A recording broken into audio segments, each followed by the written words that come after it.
Спикером является у нас специалист-эксперт отдела по делам управления Министерства юстиции России по Республике Саха-Якутия Елена Алексеевна Кощеева. Добрый день. Здравствуйте, уважаемые участники мероприятия. Я хотела бы сегодня рассказать об отчетности некоммерческих организаций. Некоммерческие организации, они предоставляют в управлении Министерства юстиции ежегодную отчетность не позднее 15 апреля года, следующего за отчетным.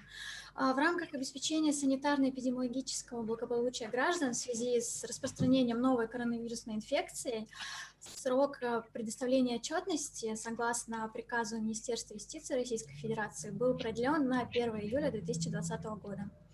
Форма предоставления отчетности, она зависит от организационно-правовой формы некоммерческих организаций. Формы отчетов некоммерческих организаций утверждены приказом Министерства юстиции под номером 170. Формы отчетности, они делятся на два вида, то есть это предоставление отчетности общественными объединениями и предоставление отчетности иными некоммерческими организациями. Общественные объединения, они предоставляют в управление отчет об объеме денежных средств и иного имущества, полученных общественными объединениями от иностранных источников, а также от российских юридических лиц, получающих денежные средства от указанных источников. Общественные объединения сдают данный отчет по форме ОН 303. Если в течение отчетного периода общественное объединение не получало денежные средства и иное имущество от иностранных источников, в отчете в соответствующих графах проставляются нули или прочерки. Также общественное объединение в течение года предоставляет информацию о продолжении своей деятельности. В информации указывается действительно местонахождение постоянно действующего органа, его название и данные о руководителях общественного объединения. Что касается отчетности иных некоммерческих организаций, они подразделяются на два вида. То есть это отчетность, предоставляемая некоммерческим организациям. Отчетность иных некоммерческих организаций, она подразделяется на два вида. Отчетность, предоставляемая некоммерческими организациями, имущество которых составляет более 3 миллионов или имеющих иностранное финансирование, и отчетность некоммерческих организаций, имеющих имущество менее 3 миллионов. В том случае, если поступление денежных средств и имущества составили более 3 миллионов, организация предоставляет отчет по форме ОН 301 и ОН 302. В случае, если имущество составило менее 3 миллионов, организация предоставляет заявление в произвольной форме о своей деятельности. Что касаемо благотворительных организаций, они предоставляют дополнительно Министерству юстиции отчет о своей деятельности в произвольной форме, который должен содержать сведения о финансово-хозяйственной деятельности, персональном составе и также информации о благотворительных программах. Некоммерческие организации, они предоставляют отчет Министерства юстиции непосредственно в виде почтового отправления. В таком случае днем предоставления именно отчетности будет считаться день отправки письма на почте и путем размещения на информационном портале Министерства юстиции отчета. Адрес информационного портала – это unro.minjas.ru. При размещении отчета на этот портал предоставление отчета в бумажном виде не требуется. На сайте Министерства юстиции можно найти будет все формы отчетов, включая те, которые заполняются в произвольной форме, то есть это информация о продолжении деятельности общественных объединений и отчет о благотворительной деятельности. Также общественные объединения должны опубликовать отчет об использовании своего имущества в сети интернет, либо предоставить открытый доступ к ознакомлению этих сведений путем, допустим, размещения их на стенде у себя в организации, путем размещения в газете и опубликовании на нашем информационном сайте. За непредоставление ежегодной отчетности некоммерческие организации привлекаются к административной ответственности. В случае непредоставления ежегодной отчетности организации в течение 2 лет управление обращается в суд с исковым заявлением о ликвидации такой некоммерческой организации. Всего на 7 октября по Республике Саха-Якутия не предоставила отчетность 270 некоммерческих организаций. В Кобяйском районе зарегистрировано 17 некоммерческих организаций, из них не представила отчетность 4. Хотелось их озвучить. Это местная детская общественная организация по развитию талантов будущего Кобяя, Фонд поддержки агропромышленного комплекса муниципального образования Кобейский УУС, Ассоциация охотников и рыбаков НИДЖИ и местная общественная организация Совет мужчин Айтал, Твори и Созидай. Также на сайте Министерства юстиции опубликован список некоммерческих организаций, не предоставивших отчетность, список некоммерческих организаций, в отношении которых были вынесены предупреждения управлением и составлены исковые заявления о ликвидации некоммерческой организации. Спасибо за внимание, у меня все. Если у вас есть вопросы, задавайте. Последнее о ликвидации. Там какие организации у нас есть такие? Можно еще раз? Последнее, то, что вы сказали, получили предупреждение о ликвидации. Это какие организации, если у нас есть такие? Вы можете посмотреть на сайте весь список. В том числе можете просмотреть, какие именно организации на территории вашего УУСа. А те организации, которые не предоставили отчетность, вот эти 4 озвученные, они когда могут это сделать? Они могут сдать в ближайшее время. Это можно также, вот как говорил, почту направить. Можете предоставить, вот загрузив в информационный портал, отчетность. То есть это можно сделать в ближайшее время. Там по срокам нет. Ну, срок был 1 июля, поэтому в отношении организаций, которые не предоставили отчетность, были уже составлены протоколы об административном правонарушении. Но в том случае, если организация, допустим, не сдает в этом году и в следующем, управление уже вправе обратиться в суд с исковым. Поэтому организациям необходимо сдать для того, чтобы управление в дальнейшем не предпринимало меры.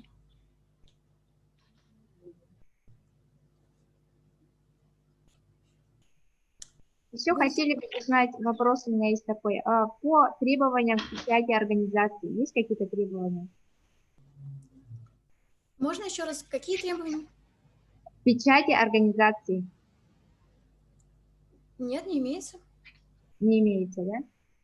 Какие-то там... Полное наименование организации. Полное наименование организации. Будут ли еще вопросы у участников? Пожалуйста, задавайте вопросы, уважаемые участники.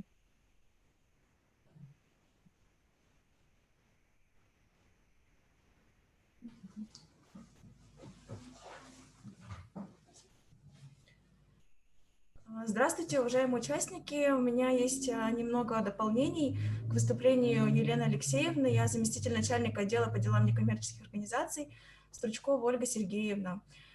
Кроме отчета, то есть кроме предоставления отчета к нам в управление, некоммерческие организации обязаны до 15 апреля каждого года загружать эти отчеты на информационный портал Минюста, то есть к нам на unro.minjust.ru.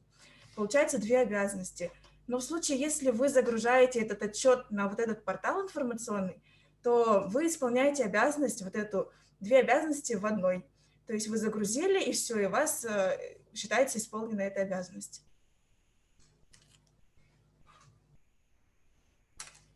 Еще, может быть, какие-то вопросы будут, даже не по теме отчетности, по регистрации. Да, для загрузки на портал что требуется? Нужно пройти несложную процедуру регистрации. Там ИЦП не требуется. Проходите эту несложную процедуру регистрации, и все, сразу можете загружать. А печать обязательно для организации? Нет, не обязательно. Можете не использовать печать. К тому же еще, если у вас есть будет какая-то символика в печати, то обязательно эта же символика должна у вас в уставе содержаться. Обращаем на это внимание, потому что при проверочных мероприятиях, например, когда мы будем проводить проверку, мы будем на это обращать внимание, что если, например, в печати есть какая-то символика, герб, там, эмблема, а в уставе нет, то это будет нарушением считаться. А в связи с таким нарушением какие санкции применяются? Так, будет вынесено предупреждение. Если организация устранит это предупреждение в срок, то никаких санкций не будет больше. Если, конечно, не устраняет, то мы протоколируем по статье 19.5 неисполнение предупреждений. А срок определяется? Мы определяем срок не менее месяца. Ошибки какие-нибудь в отчете? Ошибки, типичные ошибки, это пишут, например, не свой адрес, не юридический адрес, а свой домашний адрес. Это тоже считается у нас ошибкой, потому что мы сверяемся со сведениями, которые содержатся в едином госреестре. Далее бывает, что пишут... Что бывает? В печати бывает содержится, например, герб муниципального образования, либо герб Республики Саха-Якутия. Это тоже недопустимо. Поэтому мы тоже выносим предупреждение.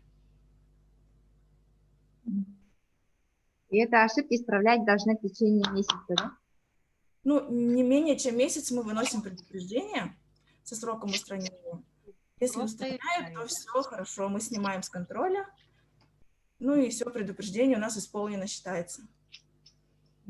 А в связи с ковидом, если у нас нарушаются сроки вот эти в течение месяца? В связи с ковидом? Да. Ну, вообще в этом году мы старались вот в марте-апреле протоколы не составлять в связи с этими ограничительными мерами, что к нам НКО не смогут подойти на составление протоколов. Но сейчас мы составляем протоколы. Ясно. По уважительной причине продления сроков нет, да? Ну, если НКО сама напишет нам заявление, письмо, просим продлить устранение нарушений в связи там, с тем, что мы не можем подъехать, в связи с тем, что мы не можем там, собрать конференцию, собрание, конечно, мы идем навстречу, обязательно продлеваем. Но это нужно сделать до истечения срока. Например, если у вас срок стоит 7 октября, это письмо нам должно поступить не позднее, чем 6 октября. Спасибо. Ага, еще, может, какие-то вопросы? По регистрации, по контролю. По регистрации для начинающих есть какой-то алгоритм? Алгоритм, ну, у нас на сайте содержится путеводитель для некоммерческих организаций. Там прям в формате PDF он содержится и прям пошагово указывает, что сначала нужно. Сначала избрать цель организации, уже исходя из цели вы выбираете организационно-правовую форму, потому что у всех НКО, у разных, у них ну, соответствуют свои цели. Например, ОНО – это предоставление услуг. Фонды – это, например, аккумуляция денежных средств и направление на какую-то общественно полезную цель, ну и так далее.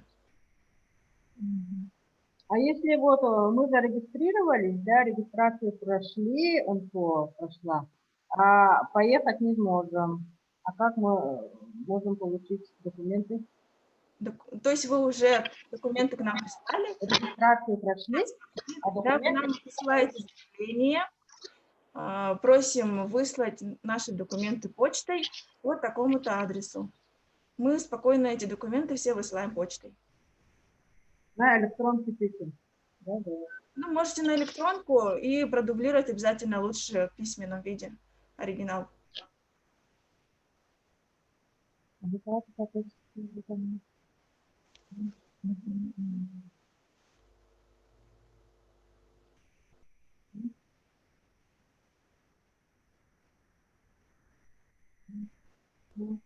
Пожалуйста, задавайте вопросы, уважаемые участники.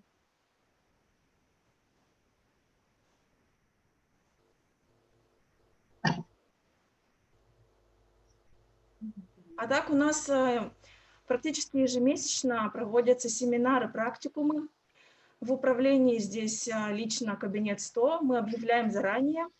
На сайте вывешиваем информацию, например, что 9 октября пройдет семинар-практикум по предварительной записи. Можете туда записываться, и специалист, ну, вам выделяется время, примерно 15 минут, 30 минут, на то, чтобы проэкспертировать ваши документы.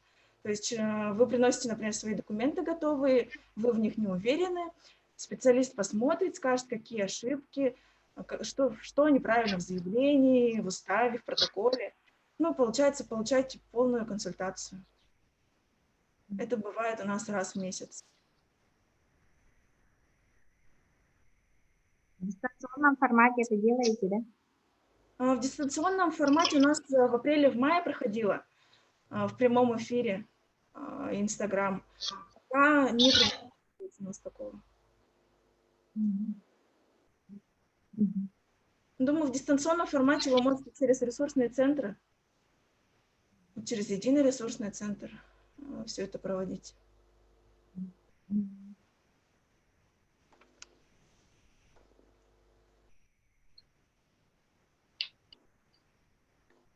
Еще, может быть, какие-то вопросы? Не стесняйтесь, задавайте.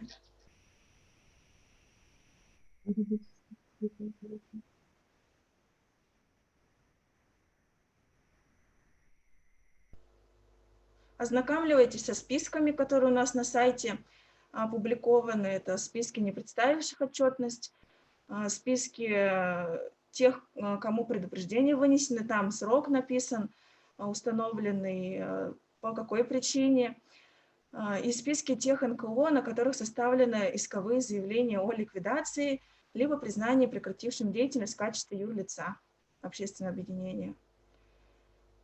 Эти списки будут актуализироваться каждую неделю.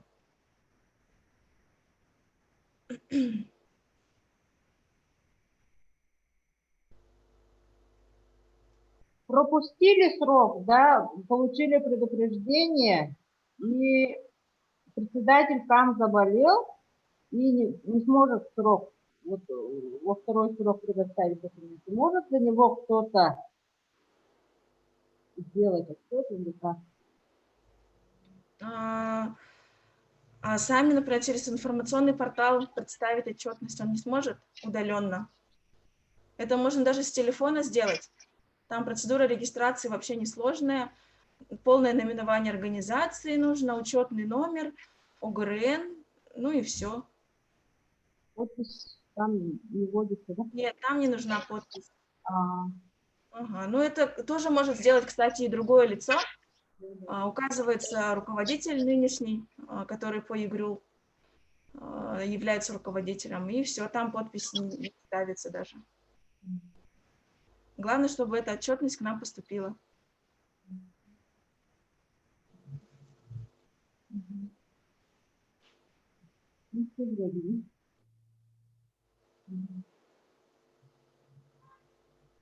Уважаемые участники, задавайте вопросы. Может быть, у специалистов администрации есть вопросы.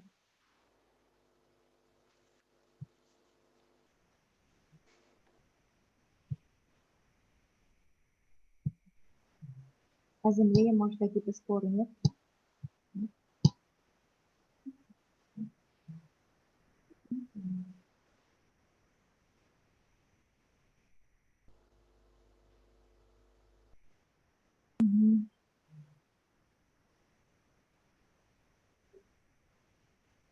Спасибо нашим уважаемым спикерам.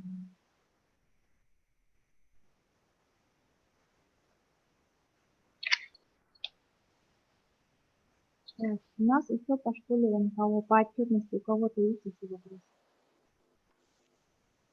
Уважаемые участники, по отчетности у вас нет вопросов, да? По заполнению отчетности НКО. Можете также задать вопросы по регистрации, по контролю, пользуясь случаем. Ну, вкратце вы могли бы рассказать для тех, кто только хочет создать НКО? Этапы вообще регистрации? Да, изначально. Подаете нам документы готовые, это заявление по форме R11001 в 2 экземплярах. Подает заявитель лично эти документы, либо если представитель по доверенности.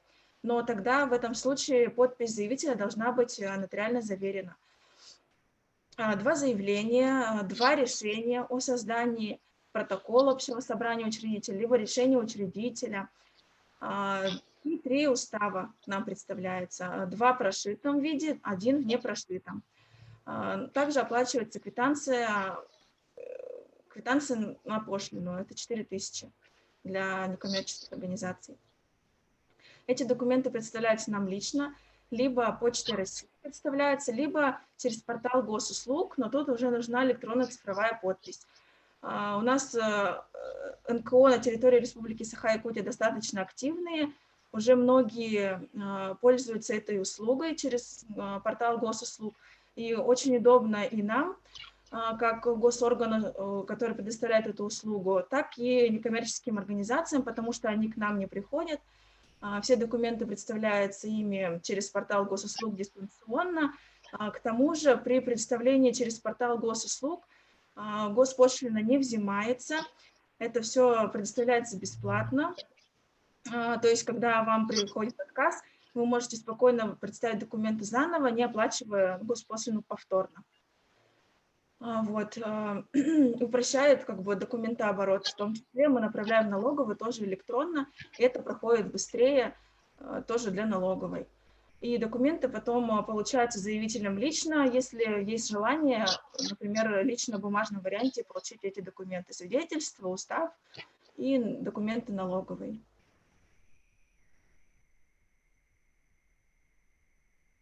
Ну вот и все. Не очень несложная процедура подачи документов к нам. А в каких случаях отказ от регистрации можно получить? Ну, основания для отказа, они все прописаны в законодательстве.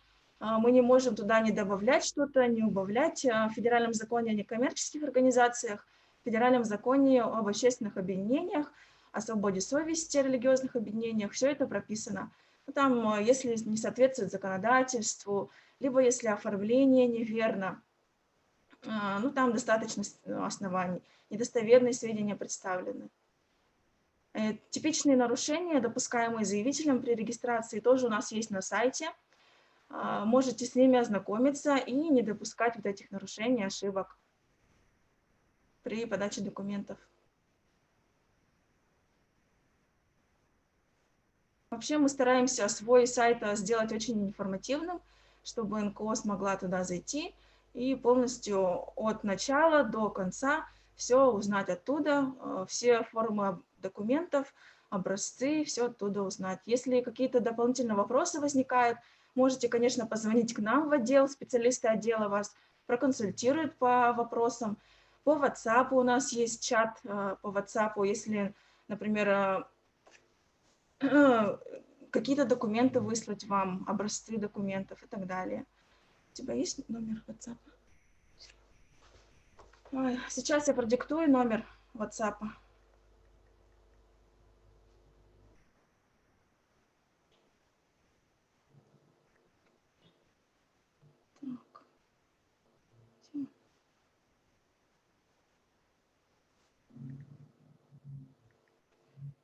Так, 8 924 865 01 90. Можете узнавать информацию оттуда, ну, получать как в виде консультации, какие документы, перечень и так далее. Либо по телефону отдела 42 58 34.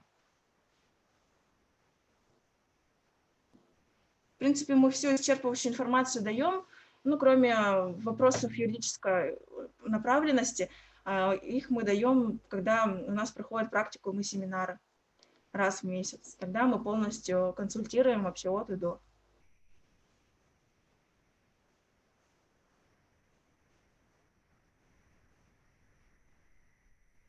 А за юридической консультацией куда можно обратиться? Ну, могу посоветовать единые ресурсные центры, которые получают субсидии именно на вот эти цели, консультации, методическая консультация НКО. Могу посоветовать их, либо обращаться к юристам.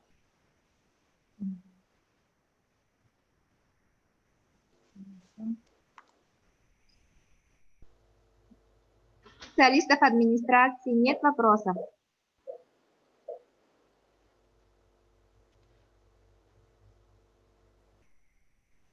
Руководители НКО?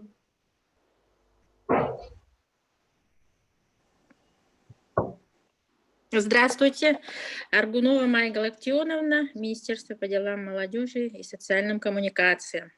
Здороваюсь я с вновь подключившимися и хочу обратиться к участникам Скабяйского улуса. У вас прекрасная возможность предоставлена сейчас в данное время воочию получать консультацию, советы от специалистов управления Министерства юстиции по Республике Саха-Якутия. Поэтому, пожалуйста, спрашивайте все нюансы, они вам ответят.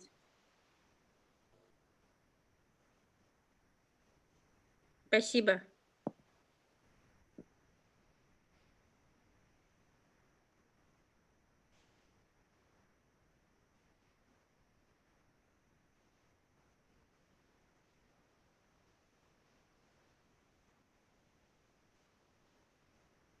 Ну, я думаю, если вопросов нет, мы не подключены, да? Нет. Ага.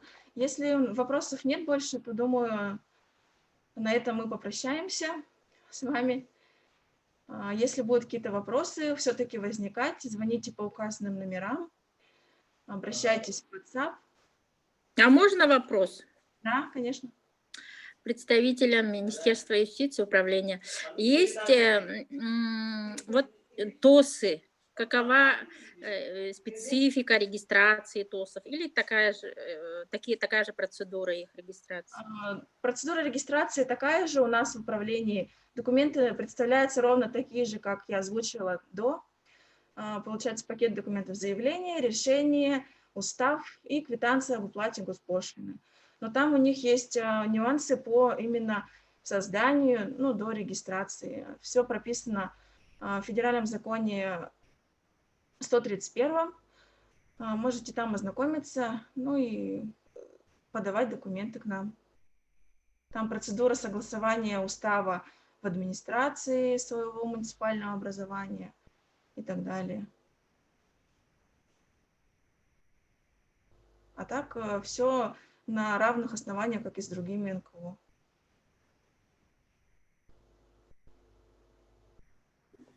Спасибо. Допустим, отчетность тоже такая же? Да, отчетность такая же по форме ОН 303 и информация о продолжении деятельности, так как ТОС это является общественным объединением, общественной организацией. Даже если у организации не было иностранного финансирования, все равно представляется этот отчет формы ОН 303, просто там проставляются прочерки либо нули, ну, то есть нулевая отчетность.